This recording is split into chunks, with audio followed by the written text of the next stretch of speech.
உலகமெங்கும் உள்ள ஜீ தமிழ் நேயர்களுக்கு காலை வணக்கம். அன்பான நேயர்களே, நாம் இதுவரையில் பல்வேறு வகையான தைலங்களை பார்த்து வந்தோம். இப்பொழுது அதி அற்புதமான நரை, திரை, மூப்பு என்கிற நோய் வராமல் இருப்பதற்கான அற்புதமான தைலத்தை இப்பொழுது பார்க்கலாம். அன்பான நேயர்களே, நரை என்றால் தலைமுடியில் ஏற்படுகின்ற நரை, குறிப்பாக இளநரை, அவை நீக்குவதற்கும், திரை, உடலெங்கும் இருக்கக்கூடிய நோய்கள் முழுமையாக மறைவதற்கும், மூப்பு என்று சொல்லக்கூடிய அந்த சாக்காடு மரணமில்லாமல் வாழ்வதற்கும், உடலை காயகல்பமாக மாற்றுவதற்குரிய ஓர் அற்புதமான தைலத்தை நாம் பார்க்கலாம். அதற்காக இன்று நாம் எடுத்துக்கொண்ட ஒரு அற்புதமான கனி நெல்லிக்கனி. அன்பான நேயர்களே, ஆம்லா, ஆம்லிக்கா, தாது பலம், மிருது பலம் என்று பல்வேறு வகையான பெயர்களில் இது அழைக்கப்படுகின்றன மற்றும் பிருங்கராஜம் என்றும் அழைக்கப்படுகிறது. புராண காலத்தில் முதல் இன்று வரை இந்த நெல்லிக்கனி நூற்றுக்கணக்கான மருத்துவத்திற்கு பயன்பட்டு வந்திருக்கின்றன. மரணத்தையே தள்ளி போடக்கூடிய ஒரு பழம் எதுவென்றால் அவை நெல்லிக்கனி. அந்த அளவிற்கு இதனுடைய மருத்துவ குணங்கள் சொல்லிக்கொண்டே போகலாம். இனிப்பு, புளிப்பு, துவர்ப்பு, 3 சுவைகளை உடைய அற்புதமான ஒரு பழம் நெல்லிக்கனி. இதில் பல்வேறு வகைகள் இருக்கின்றன.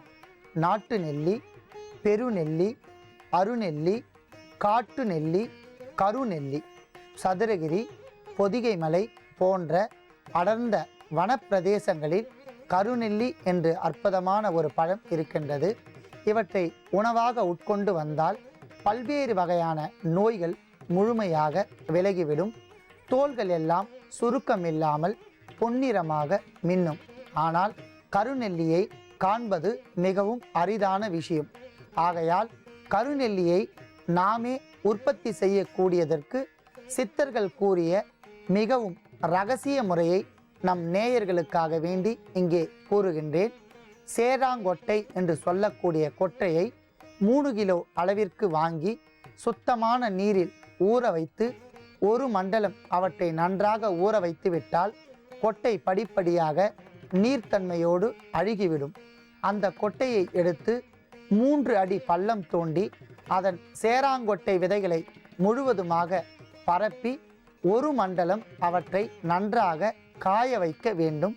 பிறகு சாதாரணமாக பெருநெல்லி என்கிற மரத்தை அந்த இடத்தில் நட்டு வந்தால் படிப்படியாக சேற்றாங்கொட்டையினுடைய அந்த கருப்பு தன்மையால் இந்த நெல்லி மரம் கருப்புத்தன்மை அடைந்துவிடும். மீண்டும் அந்த மரத்திலிருந்து எடுக்கக்கூடிய விதைகளை நாம் சாப்பிடாமல் காய வைத்து மற்றொரு முறையில் மீண்டும் அந்த விதையை நட்டு மரமாக்க வேண்டும். குறைந்தபட்சம் 6 மாதத்திற்குள் நமக்கு கருநெல்லி கிடைத்துவிடும். அந்த கருநெல்லியை முறையாக போகர் என்கிற சித்தர் சொன்ன கூற்றுப்படி சாப்பிட்டு வந்தால் தேகம் ஒளி பெறும், கண்கள் எல்லாம் பார்வை பலப்படும். பகல் நேரத்தில் கூட சூரியனை நாம் நேர் வெற்று கண்களால் பார்க்கலாம். கண் கூச்சம் ஏற்படாது. அன்பான நேயர்களே, அற்புதமான சித்தர்கள் கூறிய இரகசியத்தை நம் நேயர்களுக்காக வேண்டி வெளியிட்டுள்ளேன். வேண்டும் என்று விரும்புபவர்கள் மட்டும் இதனை பயன்படுத்தி கொள்ளலாம். அந்த அளவிற்கு நெல்லிக்கனிக்கு ஒரு ஆற்றல் உள்ளது.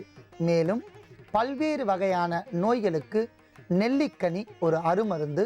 இரத்தத்தை சுத்திகரிக்கும், இளமையை என்றும் பராமரிக்கும், தேகத்தில் இருக்கக்கூடிய அழுக்குகள் அத்தனையும் தீர்த்துவிடும். சேவன பிரகாச லேகியம் என்ற சித்த மருத்துவ கடைகளில் நெல்லிக்காய் லேகியம் கிடைக்கின்றன. மற்றும் தேன் நெல்லி, நெல்லிக்காய் சிரப் மற்றும் நெல்லி ஊறல், நெல்லி வற்றல், நெல்லி முள்ளி என்று நூற்றுக்கணக்கான பெயர்களில் நெல்லிக்காயை கொண்டு மருத்துவங்கள் வந்துவிட்டன. அந்த அளவிற்கு நெல்லிக்கனி ஒரு அற்புதமான மரமாகும். இப்பொழுது நாம் நரை, திரை, மூப்பு இவற்றை நீக்குவதற்கு தைலம் காய்ச்சப் போகின்றோம். அதற்காக சுமார் 50 கிராம் அளவிற்கு நெல்லிக்கனியை எடுத்து வைத்துள்ளோம். அடுத்ததாக தேங்காய் எண்ணெய். அன்பான நேயர்களே, முற்றிய தென்னங்காயை கொண்டு தேங்காயாக மாற்றி அவற்றை செக்கில் இருந்து பிழிந்து எடுக்கப்பட்ட தேங்காய் எண்ணெய் எப்பொழுதுமே கூந்தலுக்கு நன்றாக வளர்ச்சி கிடைப்பதற்கும் கருமை நிறம் வருவதற்கும் தேங்காய் எண்ணெய் பயன்படும். உடல் குளிர்ச்சி அடையும், தாது பலத்தை அதிகரிக்கும், உடல் வெட்டையை போக்கும் என்பதால் நாம் செக்கிலிருந்து பிழியப்பட்ட தேங்காய் எண்ணெய் 100 மில்லி. அன்பான நேயர்களே, இவற்றை கொண்டு நாம் தைலம் ஒன்றை காய்ச்சப் போகின்றோம்.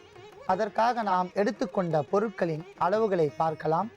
50 கிராம் அளவிற்கு நெல்லிக்காயை விதை நீக்கி நீர் விடாமல் அரைத்து எடுத்த விழுது 50 கிராம்.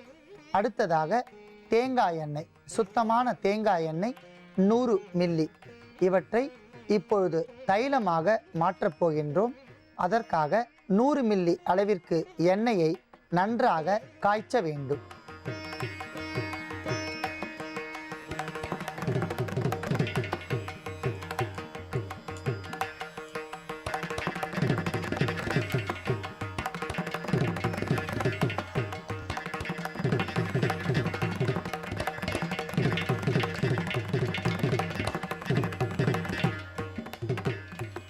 செக்கில் இருந்து பிழியப்பட்ட தேங்காய் எண்ணெய் நன்றாக காய்ந்தவுடன் மிகவும் அற்புதமான நறுமணத்துடன் நமக்கு வாசம் வரும். அந்த வாசத்தை கண்டுகொண்டு எண்ணெய் நன்றாக காய்ந்து விட்ட பின்பு நெல்லிக்காய் விழுது 2 தேக்கரண்டி சேர்க்கவும்.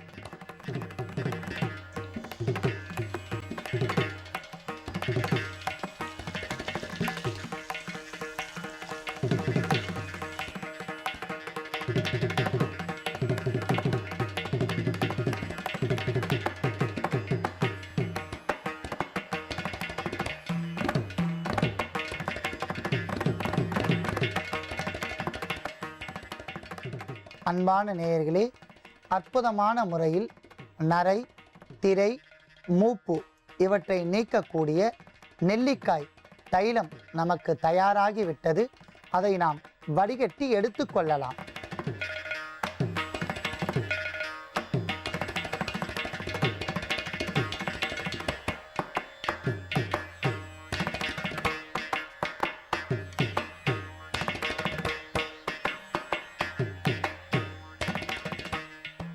அன்பான நேயர்களே, நாம் இதே பாரம்பரிய மருத்துவ நிகழ்ச்சியில் நெல்லிக்காய் தைலத்துடன் மருதாணி இலைகளை சேர்த்து எண்ணெயை காய்ச்சியிருப்போம்.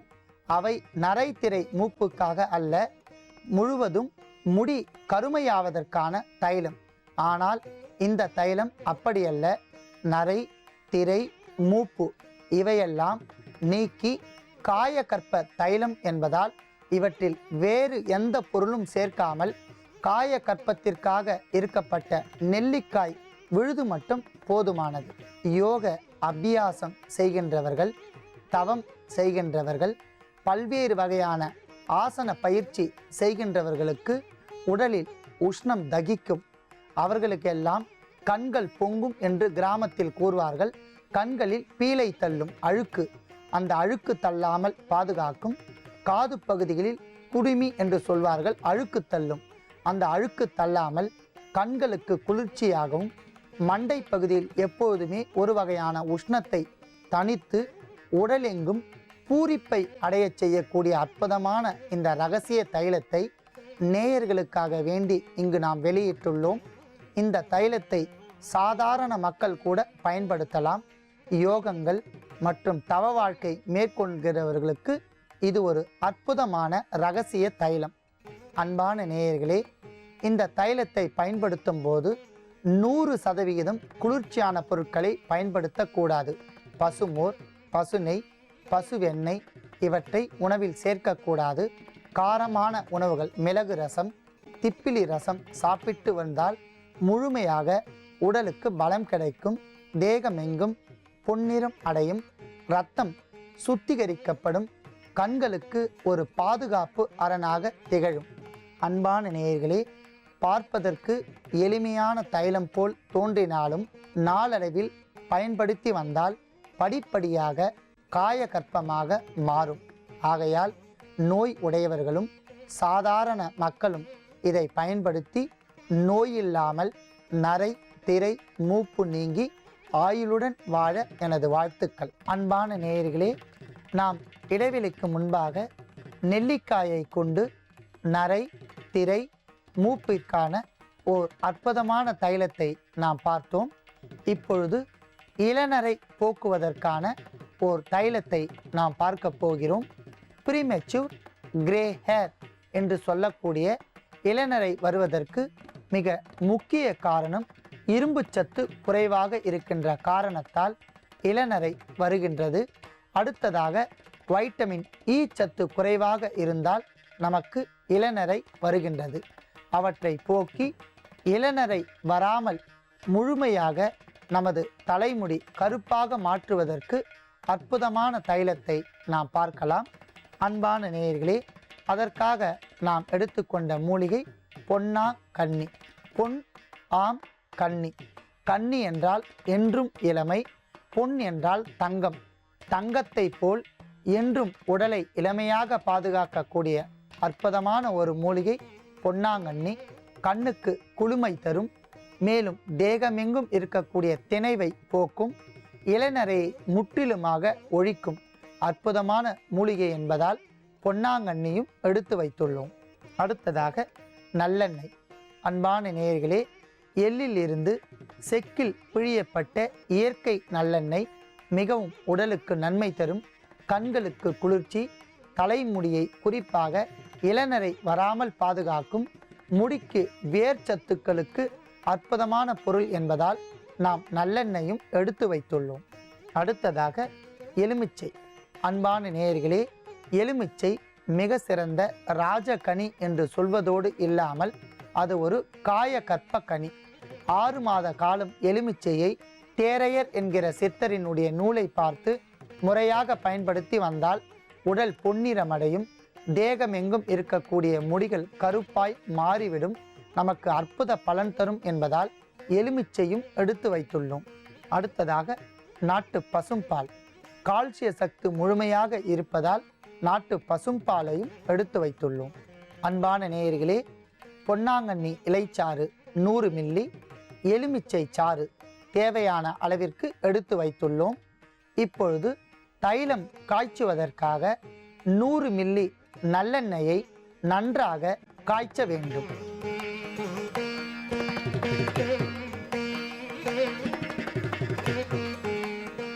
பொன்னாங்கண்ணி சாறை 2 தேக்கரண்டி சேர்க்க வேண்டும்.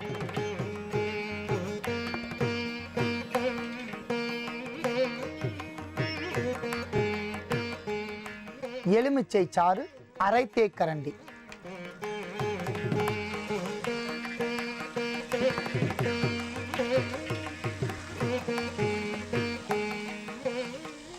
நாட்டு பசும்பால் 1/2 தேக்கரண்டி.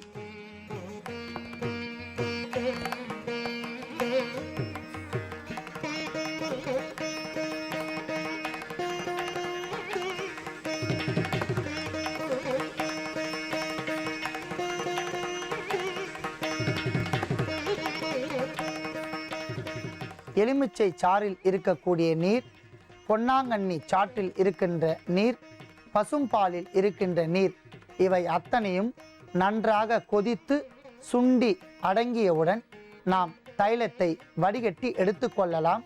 அந்த வகையில் அத்தனை சாறுகளும் சுண்டி அடங்கிவிட்டன. இப்பொழுது தைலத்தை வடிகட்டி எடுத்துக்கொள்ளலாம்.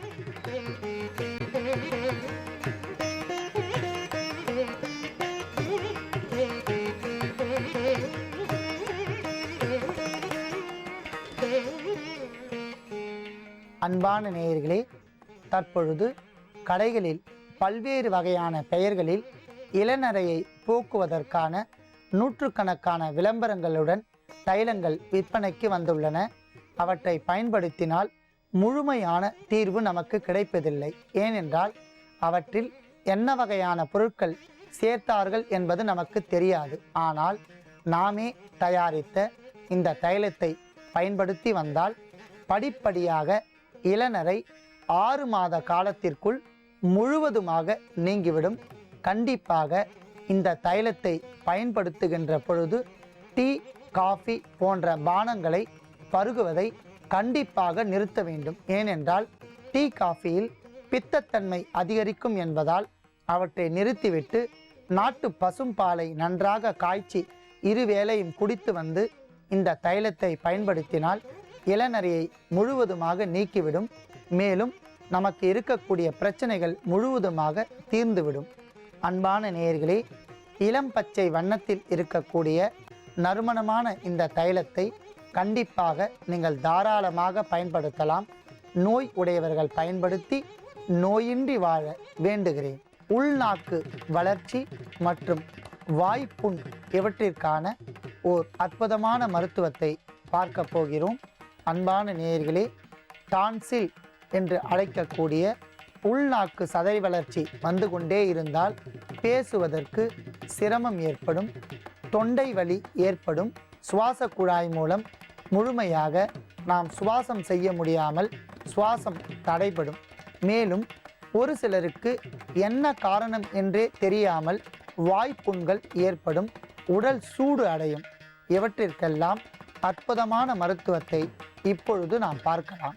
அதற்காக நாம் எடுத்துக்கொண்ட மூலிகை பொருட்களை அதனுடைய மருத்துவ பயன்களையும் பார்க்கலாம். திப்பிலி மிக சிறந்த கிருமி நாசினி. தொண்டை பகுதியில் வரக்கூடிய அத்தனை அழற்சி நோய்களுக்கும் இது ஒரு அருமருந்து என்பதாலும், மேலும் தாக வறட்சி நாவறட்சி வராமல் பாதுகாக்கும் என்பதனாலும் திப்பிலியும் எடுத்து வைத்துள்ளோம். அடுத்ததாக தேவதாரு என்கிற அற்புதமான மரத்தினுடைய தூள். அன்பான நேயர்களே, தேவதாரத்தினுடைய மரத்தின் பட்டையை நன்றாக காய வைத்து அரைத்து எடுத்த தூள் 10 கிராம். அடுத்ததாக நாயுருவி, அதாவது மகாலட்சுமி மூலிகை என்று அழைக்கப்படுகின்ற நாயுருவியில் பல்வேறு வகைகள் இருக்கின்றன. செந்நாயுருவி, நாயுருவி, கருநாயுருவி. நாம் சாதாரணமாக நாயுருவின் விதைகளை எடுத்து சேகரித்து தூள் செய்து 10 கிராம் அளவிற்கு எடுத்து வைத்துள்ளோம். மிக சிறந்த கிருமி நாசினி, சதை வளர்ச்சியை கட்டுப்படுத்தும் என்பதால் அதையும் எடுத்து வைத்துள்ளோம். அடுத்ததாக மஞ்சள். கிருமி நாசினியோடு இல்லாமல் பல்வேறு வகையான நோய்கள் வராமல் பாதுகாக்கும் மிக சிறந்த ஆன்டிபயாட்டிக் என்பதால் நாம் மஞ்சள் கொம்பையும் எடுத்து வைத்துள்ளோம். அடுத்ததாக இந்துப்பு. உப்புகளில் பல்வேறு வகைகள் உள்ளன. இந்துப்பு ஒரு கிருமி நாசினி, மருத்துவ குணம் வாய்ந்த உப்பு என்பதால் நாம் இந்துப்பையும் எடுத்து வைத்துள்ளோம். அடுத்ததாக நாம் தைலம் காய்ச்சுவதற்காக சுத்தமான இயற்கை முறையில் செக்கில் இருந்து பிழிந்து எடுக்கப்பட்ட நல்லெண்ணெய். அன்பான நேயர்களே, நாம் எந்த ஒரு தைலம் காய்ச்சினாலும் நல்லெண்ணெயை பயன்படுத்தினால் முழுமையான பலன் அடையலாம் என்பதற்காக நல்லெண்ணெயும் எடுத்து வைத்துள்ளோம். நாம் உள்நாக்கு வளர்ச்சியை கட்டுப்படுத்தவும் மற்றும் வாய்ப்புண் வராமல் இருப்பதற்காக தைலம் காய்ச்சப் போகின்றோம். அதற்காக 100 மில்லி அளவிற்கு நல்லெண்ணெயை நன்றாக காய்ச்ச வேண்டும்.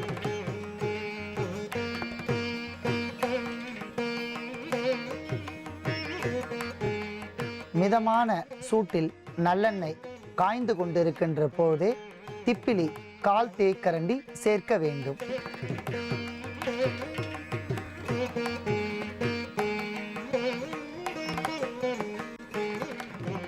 மஞ்சள் கொம்பு 2 சிறிய துண்டுகள்.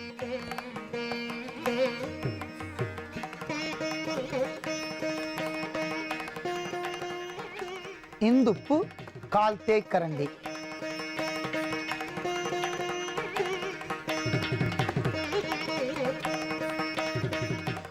தேவதாரு பொடி 1/4 தேக்கரண்டி.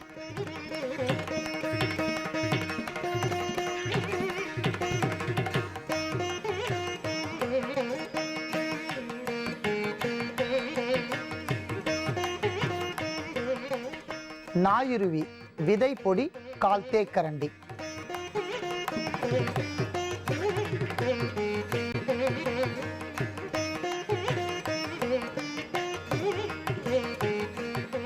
அத்தனை பொருட்களும் சேர்ந்து நமக்கு உள்நாக்கு சதை வளர்ச்சியை கட்டுப்படுத்துவதற்கும் வாய்ப்புண் வராமல் பாதுகாப்பதற்கும் அற்புதமான தைலம் தயாராகிவிட்டது. அதை நாம் வடிகட்டி எடுத்துக்கொள்ளலாம்.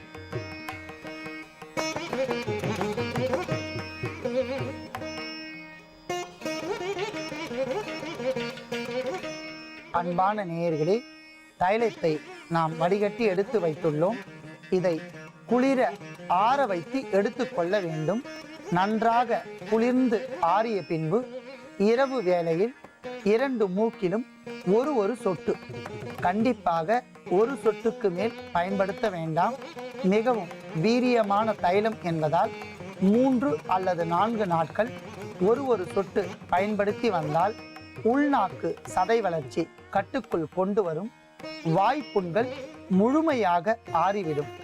அன்பான நேயர்களே, அளவிற்கு அதிகமாக அதிநவீன மருத்துவத்தில் பொருட்செலவு ஏதும் செய்யாமல் நாமே தயாரித்த இந்த அற்புதமான தைலத்தை நோய் உடையவர்கள் பயன்படுத்தி நோயின்றி வாழ வேண்டுகிறேன்.